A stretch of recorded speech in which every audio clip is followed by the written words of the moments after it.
Hello दोस्तों, welcome back to my channel craze for study. दोस्तों, आज के वीडियो में हम पढ़ने वाले हैं क्लास 6 का हिंदी लेसन 9 हम स्टार्ट कर रहे हैं। इस चैप्टर का नाम है बाल लीला। ये एक कविता है जो कि सूरदास के द्वारा लिखी गई है। पहले हम कविता पढ़ लेते हैं, देन हम इस चैप्टर में दिए गए क्वेश्चन को सॉल्व करेंगे। मैया मोरी मैं नहीं माखन खायो, भोर भयो गैयन के पीछे, मधुवन मोही पठायो, चार पहर बंसीवट भटक्यो, सांझ पड़े घर आयो। मैं बालक बहियन के छोटो, छीको के ही विधि पायो, ग्वाल बाल सब बैर पड़े हैं, बड़बस मुख लपटायो। छींको का मतलब होता है सीका। सीका मतलब कि जो ऊपर माखन टांगने के लिए बनाया जाता है, जैसे कि यहाँ पे आपको दिख रहा है, तो इसको सीका बोला जाता है, ठीक है, जिसको यहाँ पे छींको बोला गया है। तू जननी मन की अति भोरी, इनके कही पतियायो, जिया तेरे कछु भेद उपजी हैं, जानी पड़ायो जायो। यह ले अपनी लकुटी कमरिया, बहुत ही नाच नचायो। सूरदास तब बिहंसी जसोदा, ले उड़ कंठ लगायो। यहाँ पर कुछ वर्ड दिए गए हैं इस चैप्टर से रिलेटेड। भटक्यो यानी कि भटकना, पड़ायो यानी कि दूसरा, बिहसी यानी कि हंसकर, बहियन यानी कि बाह, लकुटी यानी कि छोटी लाठी, छीको यानी कि सीका रस्सी की बनी होती है जिसे छत या फिर छप्पर से लटका कर रखा जाता है और उस पर कोई चीज़ रखी जाती है। दोस्तों, अब यहाँ पे इस चैप्टर से रिलेटेड क्वेश्चन है, तो चलिए हम एक एक करके सभी क्वेश्चन को सॉल्व करते हैं।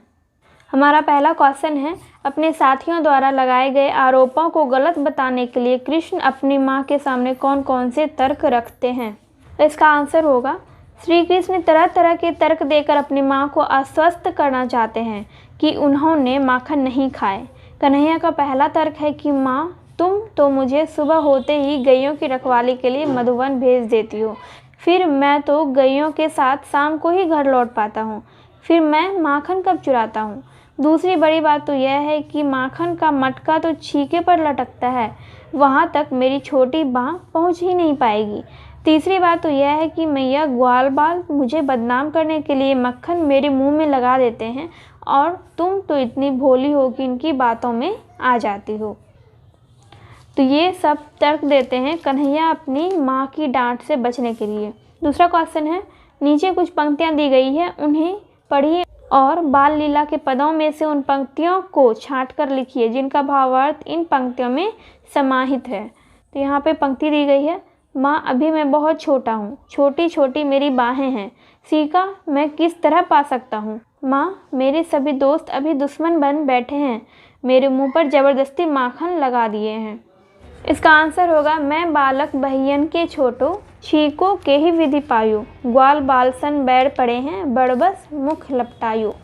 दूसरा क्वेश्चन है, माँ अपनी यह लाठी और कंबल लो, तूने मुझे बहुत परेशान किया है। इस पर यशोदा हंसकर कृष्ण को गले से लगा लेती है। इसके लिए पंक्ति लिखना है, यह ले अपनी लकुटी कमरिया, बहुत ही नाच नचायो। सूरदास तब बिहंसी जसोदा, ले उड़ कंठ लगायो।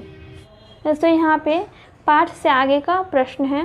पहला प्रश्न है, अपने बचपन की कोई भी मज़ेदार घटना लिखिए। तो इसका आंसर मैंने नहीं लिखा है क्योंकि इसका आंसर आप खुद अपने तरीके से लिख सकते हैं। दूसरा क्वेश्चन है, निम्नलिखित पद का अर्थ अपनी मातृभाषा में कीजिए। तो यहाँ पे कविता की ही पंक्ति दी गई है, तो इसी का हमें हिंदी अर्थ लिखना है, ठीक है। तो यहाँ पे पहला है, मैं बालक बहियन के छोटो, छीको के ही विधि पायो, ग्वाल बाल सब बैर पड़े हैं, बरबस मुख लपटायो। इसका आंसर तो आपको यहाँ पे भी क्वेश्चन में मिल जाएगा। ये वाला जो सेंटेंस आप देख रहे हैं, ये जो हिंदी में लिखा हुआ है, इसी का मतलब इसी पंक्ति का ये हिंदी अर्थ है। तो इसका सेंटेंस हम ये लिख सकते हैं, माँ मैं भी बहुत छोटा हूँ, छोटी छोटी मेरी बाहें हैं, सीका मैं किस तरह से पा सकता हूँ। माँ, मेरे सभी दोस्त अभी दुश्मन बन बैठे हैं, मेरे मुँह पर ज़बरदस्ती माखन लगा दिए हैं। तो इसी पंक्ति का ये क्या था, भावार्थ बोल सकते हैं या फिर हिंदी अर्थ। दूसरा है, तू जननी मन की अति भोरी, इनके कही पतियायो, जिया तेरे कछु भेद उपजे हैं, जानी पड़ायो जायो। इसका यहाँ पे हिंदी अनुवाद देखिए, माँ तो मन की बहुत भोली है, इसलिए इनकी बातों पर विश्वास कर लिया। तुम्हारे मन में मेरे प्रति कुछ भेद उत्पन्न हो गया है क्योंकि तुम मुझको पराया पुत्र मान रही हो। पराया पुत्र मतलब दूसरे का पुत्र। तो यहाँ पे मैंने आपको जो पहले क्वेश्चन का आंसर बताया था, यहाँ पे आप देख सकते हैं, इसका आंसर होगा मैं बालक भैयन के छोटो छीको के ही विधि पायो, ग्वाल बाल सब बैर पड़े हैं बरबस मुख लपटायो। इसका आंसर मैंने आपको बताया था पहले, माँ मैं अभी बच्चा हूँ, छोटी छोटी बाहें हैं मेरी, सीका मैं किस तरह से पा सकता हूँ। माँ मेरे सभी दोस्त अभी दुश्मन बन बैठे हैं, मेरे मुंह पर ज़बरदस्ती माखन लगा दिए हैं। ठीक है, समझ में आ गया आपको दोनों क्वेश्चन का आंसर। अब व्याकरण यहाँ पे दिया गया है, निम्नलिखित शब्दों को स्थानीय बोली में क्या कहते हैं लिखिए। जैसे कि यहाँ पे शब्द है भटक्यो, बहियन, छीको, पढ़ायो और लकुटी। तो मातृभाषा या फिर हिंदी में इसको क्या बोला जाता है? भटक्यो को बोलते हैं भटकते रहा, बहियन मतलब बाँ, छीको यानी कि सीका, पढ़ायो यानी पराया या फिर दूसरा, लकुटी यानी कि डंडा।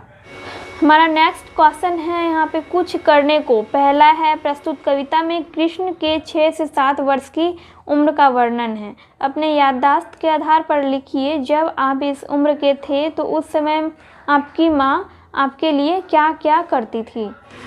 तो इसका आंसर हम देखते हैं। जब हम 6 से 7 वर्ष के थे तो माँ हमारे लिए खाना बनाती थी, हमें साथ खिलाती थी और हमें सुलाती भी थी और कुछ कहानियाँ भी सुनाती थी। माँ हमें पढ़ाती भी थी। तो जब हम छोटे होते हैं तो माँ हमारा बहुत ख्याल रखती है, हमारी बहुत देखभाल करती हैं। हमारा दूसरा क्वेश्चन है सूरदास की कोई दूसरी रचना को भी खोजिए और पढ़िए।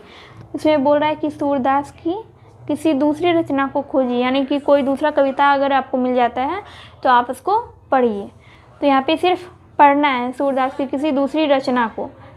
सो फ्रेंड्स, यहाँ पे हमारा क्लास 6 हिंदी का लेसन 9 यहाँ पे कंप्लीट होता है और हम नेक्स्ट वीडियो में नेक्स्ट चैप्टर स्टार्ट करेंगे। वीडियो हेल्पफुल लगी हो तो वीडियो को लाइक कर दीजिएगा और चैनल पे नए हैं तो चैनल को सब्सक्राइब करना मत भूलिएगा एंड बेल आइकन को भी प्रेस कर दीजिएगा ताकि मैं जब भी वीडियो अपलोड करूँ तो उसका नोटिफिकेशन आपको मिल सके। तो चलिए मैं मिलती हूँ आपसे नेक्स्ट वीडियो में।